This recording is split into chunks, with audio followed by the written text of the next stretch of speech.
Okay, hola all, welcome back to Soul Mechanics. Please step into my office, have a seat. I already made this fucking video once, and then of course somebody has to call in the middle of it, shut the fucking camera off. Anyways, I'm always like a minute away from finishing it too, and then somebody calls. And there's no way for me to tell the phone, don't take calls. Like, I don't understand that. Why can't I tell my phone, shut off the call function momentarily? If there's a way to do that that I'm not seeing, please somebody tell me how I can find that. That would be enormously helpful. Anyways, I lied. Again, I'm sorry, I apologize for that.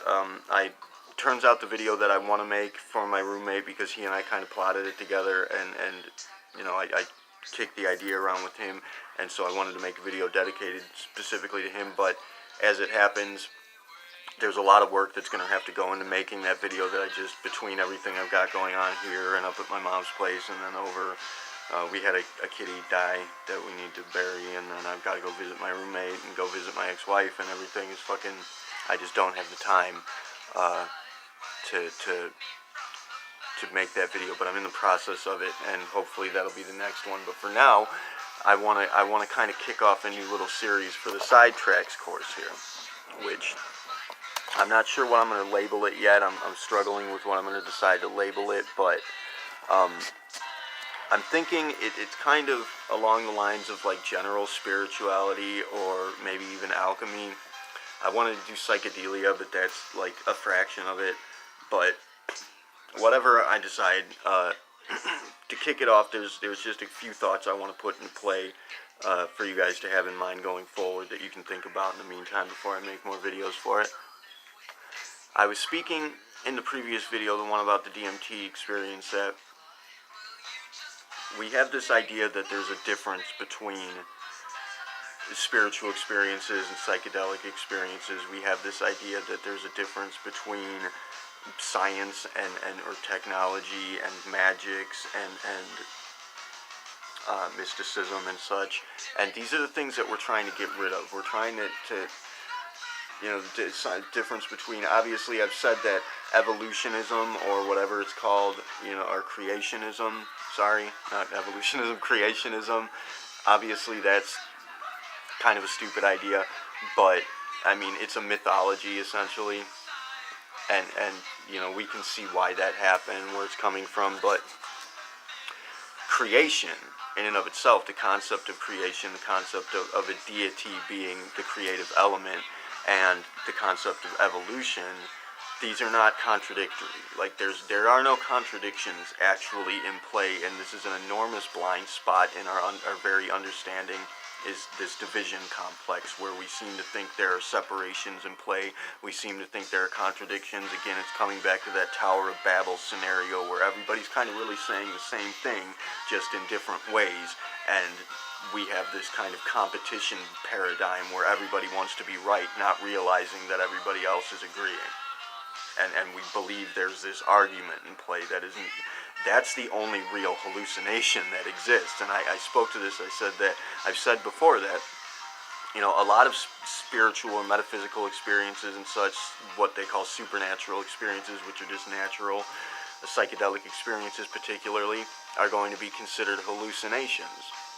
Now, this presents an enormous blind spot in our very perception altogether, and I can see why it's happening, because, I mean, we have modern education in play, everybody's brought up on the same ideas and the same beliefs, essentially, and we share them. Nothing is really strongly contradicting it, so not a lot of people even question it, they just take it for granted, but, I mean, if you really look into it, you're going to find that a lot of the things that you think you know, you don't. We don't actually know a lot of the things that we believe we do, and things that we know change every day. The rules change, and that's going to be the bottom line, real objective understanding, is that the rules can change. There is no objective, set in stone bedrock of the happening reality. But we have this concept, especially in the scientific arena, the scientific community, and the research community in general, is they're going to see certain things and consider it to be hallucinations, and they're going to blow off even looking into it considering it to be a valid source of information to any degree. And this is a major blind spot for us as a species, really, because there are a lot of valid considerations to be made in what we consider to be hallucinations and diagnose as hallucinations, simply because we don't have an immediate, readily available understanding of it. But here's the thing. We experience in the brain. Now, every catalyst event, every chakra is technically a brain. Science has already found that there's a brain in the heart. There's going to be brains in every one of them. Everyone is technically a brain in and of itself, and they're all processing memory data. But for the most part, we know that this is the brain that we use to make use of our perceptual faculties and observe and essentially what we use to create. Like, this is our transceiver, and the entirety of the nervous system and the chakra system is going to be a part of that transceiver. But this is what we know the most about right now, is this brain in the head is going to be the one that's lighting up the darkness for us for the most part. Now, this thing, it does everything. It doesn't do, there's not a lot of things it does. It does everything. And it's not like it does everything that you can think of. It does everything, period. You are not ever going to experience anything that isn't being translated by the brain in this life. Now, there's another life out there, and if people have experienced, visions of that other life, or been there, or have memories of that other life, or what have you, this other world, like I mentioned through the DMT experience, where it's quite possible we're passing over the threshold of the boundary there, it's still being translated via the brain. There's nothing we can put in play in this world that we're not translating through the brain. The brain knows everything. It is creating reality itself, so it knows what's real. Yet we do know for a fact that the brain doesn't seem to recognize a difference between what is remembered as having happened, what is imagined as perhaps being, capable of happening, potentially happening, or what is actually happening in our immediate perception. So, being that the brain, it's very, very intelligent. The brain knows more about reality than you ever will. It knows everything. Everything that's ever going to happen, ever could happen, it's present in the brain, because if it weren't in the brain, it couldn't happen. The brain is where everything is happening. There is no real out there. We know that there are values in play. We know that there may be something beyond the threshold of our comprehension, but what we are capable of witnessing, it's all happening in the brain. So there's nothing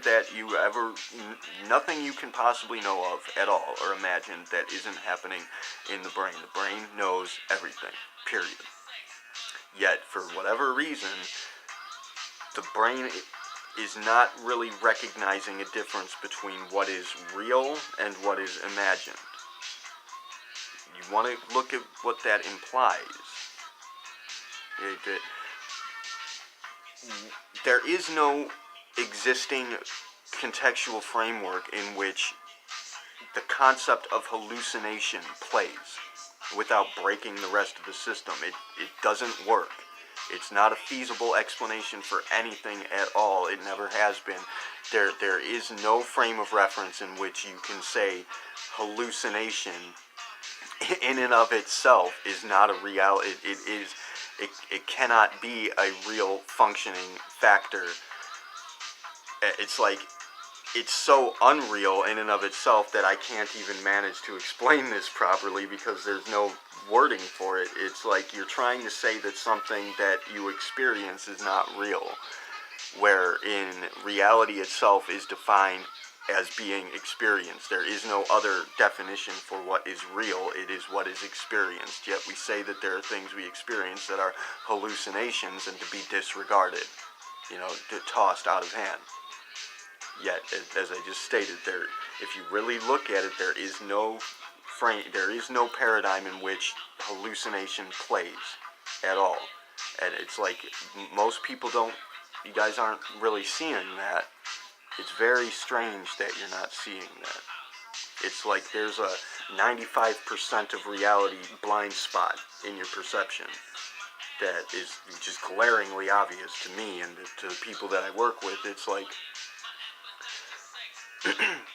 it's very, very strange that you're not seeing that. But I want you to go ahead and just think about that. Think about the implication there, because the brain knows what's real for sure.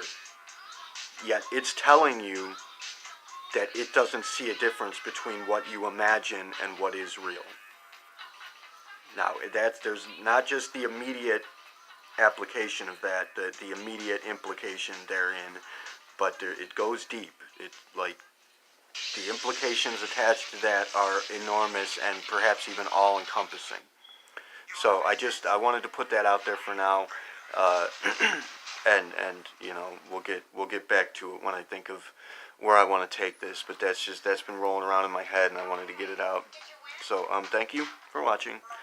Please put out, you know, positive prayers and whatever you consider to be, you know, spell casting and positive intentions, good vibes, happy hippie thoughts, fucking whatever. Pray to God if you want to. Just put something out, you know, put in a good word for my roommate's recovery, please. And hopefully, at least pretty soon, I'll be able to get that video made for him. But until then, thank you all for watching. Keelah, Taerve, siari. Namaste.